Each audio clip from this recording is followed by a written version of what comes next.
So I'm going to say this. We needed defensive line help going into the draft, but I almost feel like picking up 3 defensive tackles in the draft might have been a little bit of overkill.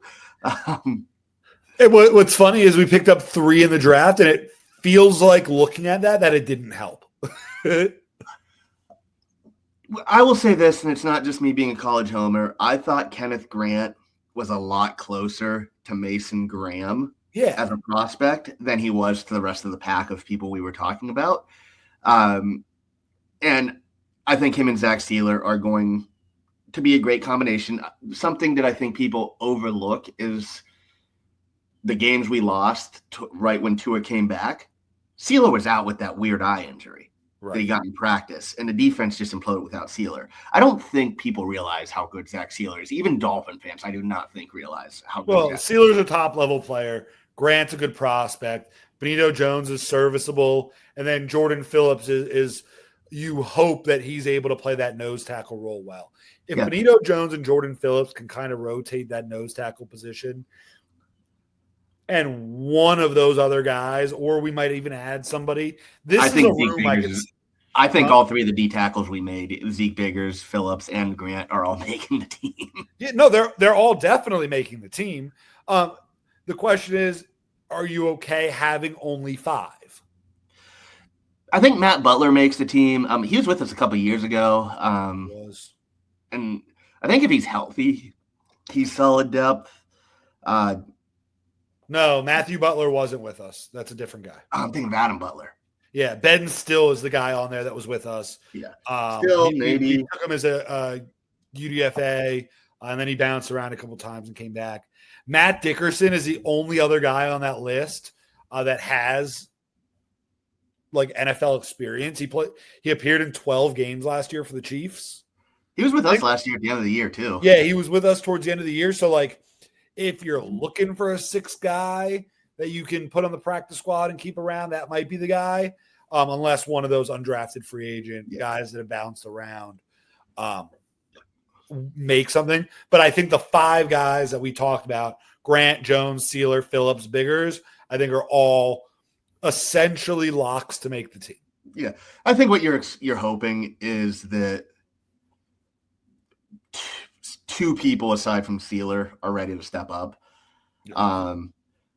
Now, as someone who watched Grant as much as I have, I think he might have some leverage issues early on just because he's so much bigger than everybody else in college. You can kind of get away with some technique issues. I think he'll be good, but I think early on you might see him get pushed around a little bit.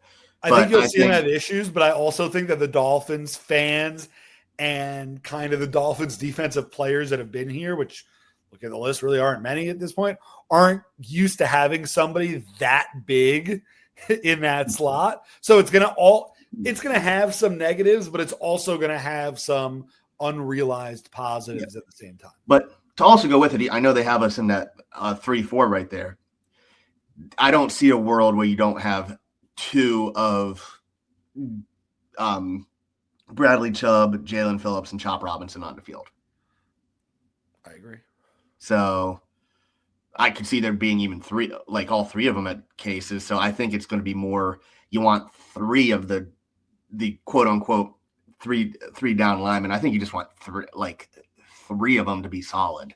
I think you'll see times this year for sure. 100% of it where you'll see Phillips and Chubb lined up on the same side, or Chop and Chubb on the same side, and almost using Chubb as on especially passing downs as that.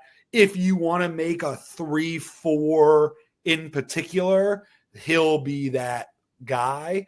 But I think it'll be more of even like a 2-3-2-5. Like, Anthony Weaver is going to have some tools to play around with. Yeah. For edge rushers, it's Phillips, Chubb, stay healthy. Chop, keep doing what you're doing, keep developing. And then I know a lot of people are fans of Quentin Bell. I've heard that Grayson Murphy, Mo Kamara, and Quentin Bell have all come in to OTAs looking really good. Now, again, that's just OTAs. But if you get anything from anybody after Chop, you're happy. This is the room when I look at this Dolphins team, outside linebacker and inside linebacker. It's probably the biggest strength on the team. I was going to keep inside linebacker separate. This is probably the best inside linebacking room we've had since Carlos Dansby and Kevin Burnett were with us in 2011. Yeah. Yeah. Willie Gay and KJ Britt are legitimate options. Like, we have 4 really good inside linebackers. Yep. Jordan Brooks, we said, we weren't talking, you and I said last year, we weren't talking enough about him as a signing. He was really good. Dodson was good once we got him in. KJ Britt, Willie Gay were good pickups. We're probably cutting Channing Tindall, so we can stop talking about Tindall going forward. I think we're keeping those 4 guys that we talked about. We'll go to safeties next because corner is going to be the most fun to talk about. Safety, we got Minka back. Hey, welcome back, Minka. It's funny, Brett. You mentioned that I had a little cross-country move since we last talked, and I went through and I had a lot of Dolphins jerseys. Some I got rid of, some I put in storage, whatever.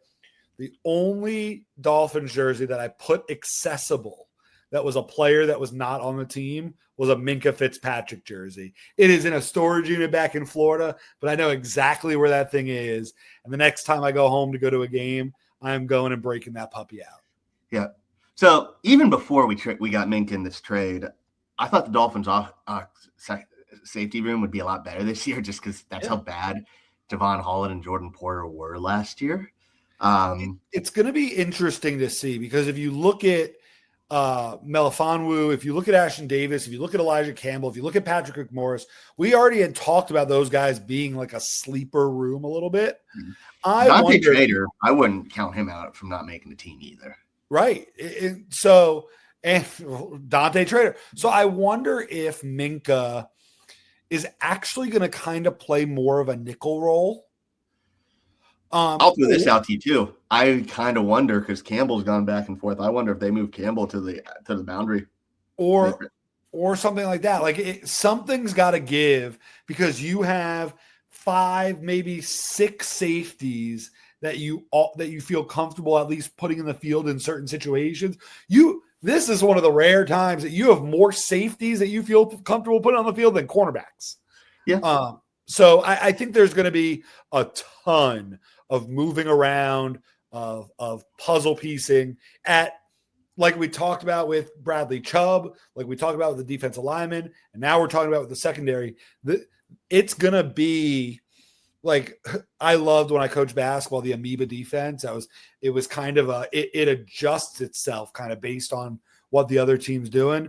And it was made very popular a long time ago. And I think that Anthony Weaver's defense is going to be similar to where he has this kind of mishmash of pieces that can all kind of do a little bit of something. And it's going to be a lot of disguise and a lot of figuring out. And this safety room, I'm actually excited for it when looking at this list. Yeah, I'm curious. I could see us even using one of them to maybe move to pick up future assets or even get a player in camp. Like I said, Minka or Campbell, I could see moving to corner. And let's just go into corner because Cater Kahoo's a guy we beat up on at the beginning of last year, and he had a good year, I thought. Outside of Cater, man, is it going to be an interesting Storm Duck and Cam Smith are listed as our starting corners right now. Cam Smith, I thought he was a good pick when he picked him. I thought he was a steal, but health and SEC brain is a thing. I'm just saying that. People who understand what I mean, SEC brain is a thing, and he's struggling to pick up the defense. So you're saying that SEC brain is a thing as we're hoping Jason Marshall turns it on? Yeah, I'll be honest. I had no idea who Jason Marshall was even when we drafted him. But people from the Shrine Bowl really like him. But again, yeah, you never trust an SEC brain. We saw it with Channing Tindall do. You don't trust the SEC in complex defenses. Alabama being an exception. Yeah, but looking at this list, the one guy that interests me is Isaiah Johnson. Isaiah Johnson, we had in camp last year. He was a little bit of a bigger corner. And I thought at least last season, if we go back to like right before the season, we were talking about Isaiah Johnson being one of the guys that we could see making the roster. And I think he's put himself in a really good position to possibly make the roster with another good camp this year. I would probably say I think it's more likely Isaiah Johnson is a starting quarterback than Cam Smith going into the year. And you got to add somebody. And so I think that if we come back closer to the season, I just think that the way the corners are laid out, I think the way that the safeties are laid out, I think that it might be the same group of players, but I think it's going to look a little different. I think Artie Burns will get a shot on the outside too. I think everybody will get a shot on the outside. I think everybody will get a shot on the inside. And it's about finding the pieces that are going to mesh and work together. Yeah. I will say this, as bad as the corner room looks with the safeties we're going to have, and I would argue in the style of defense we want to play, the nickel and the safeties are more important than the boundary corner. You just can't get beat over your head. Yeah, this is one of the rare defenses where you want safeties who can go all over the field. You want a nickel who can do a lot. Look at Mikey Sanders still. Same defense he came up in. Are you a Michigan fan or something? Yeah. Kyle Hamilton, Baltimore. We don't have a Kyle Hamilton on this defense, but the slot guy, the safety, you want someone who can do a lot. After we drafted Dante Trader, I watched some film of the Maryland defense and Jordan Phillips too. Dante Trader gets asked to do a lot of what the nickel gets asked to do in a Baltimore Ravens defense. So it's that kind of thing. Long story short, the boundary corners, your job is going to be watch your guy. If it's zone, don't give too much space, and don't, like you said, don't get beat over the top. Because with the defense, with the front seven we have, and then the safeties we have, their jobs are going to be very simple. Yeah.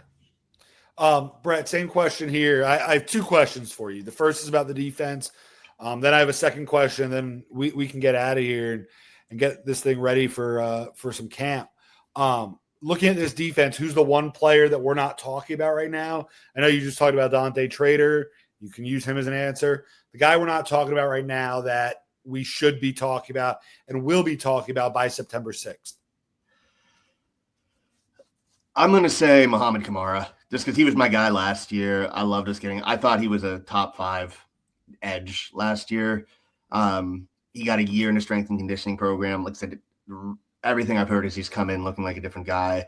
He's relentless. He's one of those guys who's just going to keep chasing. So I'm going to say Kamara is going to make a big jump, and people are going to be talking about him a lot. And then I'll give you Isaiah Johnson, who I think, again, like you said, I think you put it perfectly that I wouldn't be surprised if he's starting and Cam Smith is not by week 1. One more thing I'll say is that it wouldn't totally shock me to see one of those edge guys move to help us somewhere else if need. Yeah, that's possible. We have a lot of them there. But Brett, the last question that I have for you, and it's an important one, is looking at this list. I know this isn't about position battles. But we have one really important position battle that Dolphin fans are going to love. Who's the punter? I think it's going to be Stonehouse. Also going to be Stonehouse. Yeah, our special teams coordinator. When they were together in Tennessee, and I think for like a couple of years, Stonehouse was the best punter, and if I remember right, like statistically the best punter in the NFL underneath the new special teams coordinator. So I think it's going to be Stonehouse. Yeah, so do I. So, all right, we were asked to go 20. We went 41. That happens, and I know it was going to be a little longer. Having fun. Yep, and we are back. We are ready to do more. And as camp gets started, we will go live again. We will start talking more about camp battles, talking about who's impressing, and hopefully we'll be talking about who will keep some of our needs minimum. So peace out, everybody. We'll see you next time. Welcome back.